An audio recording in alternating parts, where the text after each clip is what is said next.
2022 June నుంచి 2022 August నెల మధ్య రిలీజ్ చేసిన ప్రభుత్వ పథకాలు ఏవైతే ఉన్నాయో అంటే విద్యా దీవెన, అమ్మఒడి, కాపు నేస్తం, క్రాప్ ఇన్సూరెన్స్, అలాగే వాహన మిత్ర, ఇంకా ఏవైతే ప్రభుత్వ పథకాలు ఉన్నాయో అవన్నీ కూడా ఎవరికైతే గతంలో క్రెడిట్ అవ్వకుండా అంటే ఆ అమౌంట్ రిలీజ్ చేసినప్పుడు క్రెడిట్ అవ్వకుండా పెండింగ్లో ఉన్నాయో ఆ అమౌంట్ అనేది ఆగస్టు 22వ తేదీన అయితే రిలీజ్ చేయడం జరిగింది. ఆగస్టు 22న పెండింగ్ అమౌంట్ ఏదైతే ఉందో ఆ అమౌంట్ రిలీజ్ చేసినట్లుగా చాలామంది మెసేజ్లు అయితే పెట్టారు. కానీ నాకు పర్సనల్గా కొంతమందిని మాత్రమే ఆ అమౌంట్ అనేది క్రెడిట్ అయిన మెసేజ్ అయితే పంపడం జరిగింది. అందులో ముఖ్యంగా మీకు స్క్రీన్ పైన అయితే చూపిస్తున్నాను చూడండి.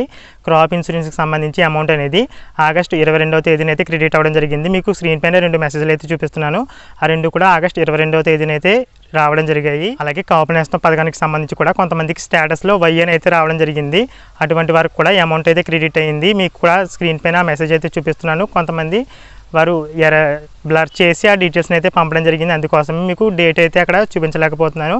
కానీ ఆగస్టు 22వ తేదీన ఈ అమౌంట్ అయితే క్రెడిట్ అవ్వడం జరిగింది. అలాగే విద్యా దీవెన ఎవరైతే ఈకేవైసీ లేట్గా కంప్లీట్ చేసుకున్నారో, అలాగే అమ్మఒడి కూడా అమ్మఒడి లేట్గా ఈకేవైసీ కంప్లీట్ చేసుకున్న వారికి పేమెంట్ ప్రాసెస్ అనేది రావడం జరిగింది. అటువంటి వారికి ఇలా వీరందరికీ కూడా ఆగస్టు 22వ తేదీన ఈ అమౌంట్ అయితే క్రెడిట్ అవ్వడం జరిగింది.